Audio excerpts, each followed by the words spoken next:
Assalamu alaikum dear students. Let's take a poem Snowdrop which is written by Edward James Hughes or Ted Hughes. You see Ted Hughes, it is his pen name. Edward James Hughes was born in 1930 in the West Riding region of Yorkshire.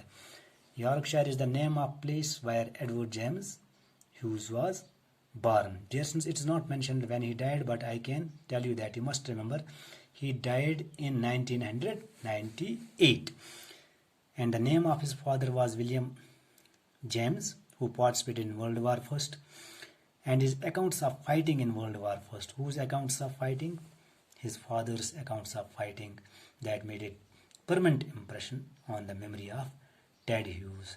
Later he reflected this cruelty of war, death and nature in his poems. We can say he described Edward James described this cruelty of war, this cruelty of death and this cruelty of nature in his poems. And in this poem, Snowdrop is a poem that he presents the very tough and cruel image of nature. Hughes was born in a rural area. He developed love for animals and birds. You see, Edward James Hughes used zamut rural areas. Rural is one village. He developed love for animals and birds. Who developed? Edward James. He developed. Develop love animal and bird.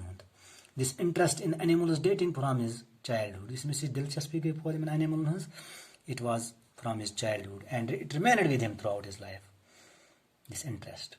And it accounts for a large number of animal poems which he subsequently wrote. It is because of interest in animals that he wrote a large number of animal poems. He was married to Sylvia Plath, a famous poetess. This was the name of his wife, Sylvia Plath, and she was a famous poetess, or we can say she was a famous poet. Both are correct. Hughes' collected works include The Hawk in the Rain, Lupercal, Woodrow, Crow and Moore's Town. Hughes' books for children include poems and plays for children. We can say that he had also written poems and plays for children.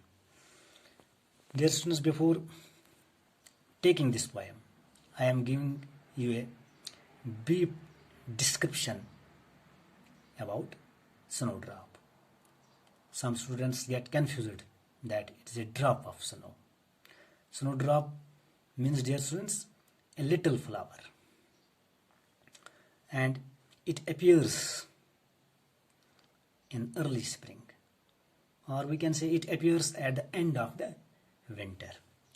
Snowdrop is a white flowered plant. It has a milk flowers. It has bell-shaped flowers. It flowers when the cold winds are blowing and the ground is covered with snow. Dear students, let's take a poem. Now is the globe shrunk tight. Round the mouse's dulled wintering heart, whistle and crow as if molded in brass, move through an outer darkness, not in their right minds. Now is the globe shrunk tight. First, I am going to clear you. Snowdrop is metaphorically called globe because of its roundness, because of its round head. Globe means, dear students, earth. It has become shrunk. It is condensed. It is compressed due to severe cold. Nature has shrunk the globe because of severe cold. And dear students, also we can say that it has become small. It has become limited. This earth for the birds and animals. Round the mouse's dulled wintering heart. This severe winter has made the mouse's condition miserable.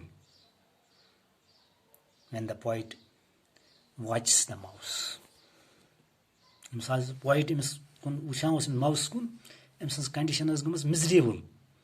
How? It is because of harsh winter. It is because of severe winter that has made its condition miserable. And it has become dull. It has become inactive. As you know, dear students, it's a lively creature. But this lively creature is caught in the grip of cold. And dear students, as you dear students, تۄہہِ تہِ پتہ یُس یِم چھِ یِہٕنٛز momentary شیٖن یِوان, that is not seen, we can say, that is not noticed in this season, in winter season, as you see the movement of mouses, we can say, in other seasons. Vigilant crow, as if molded in brass, move through an outer darkness, not in their right minds. Here, vigilant crow, they are compared with the brass. Brass, it is lifeless thing. It is metal, shiny, yellow shiny metal. And why they are compared, we can say, molded in brass? Because their condition has become, we can say, like that. They are frozen with cold. Molded in brass means they are frozen with cold. And this severe winter has depicted their immobility. Their movement is restricted. Their movement is curtailed. Whose movement? The movement of vigilant crow is curtailed by this harsh winter. They could not move as they used to move in other seasons. Move through an outer darkness, not in their right mind. They move through an outer darkness, not in their right minds. Why? Because the day seems them dark, means the day seems them night. They don't find anything for them in this situation. They have a fear. Such kind of fear they have that they don't get anything for them in this situation. Not in their right minds, dear students. And who are not in their right minds? Sometimes this question is asked. Who are not in their right minds? The vigilant crew, they are not in their right minds. That means they are hopeless. They are restless. They have no hope to get anything from anywhere.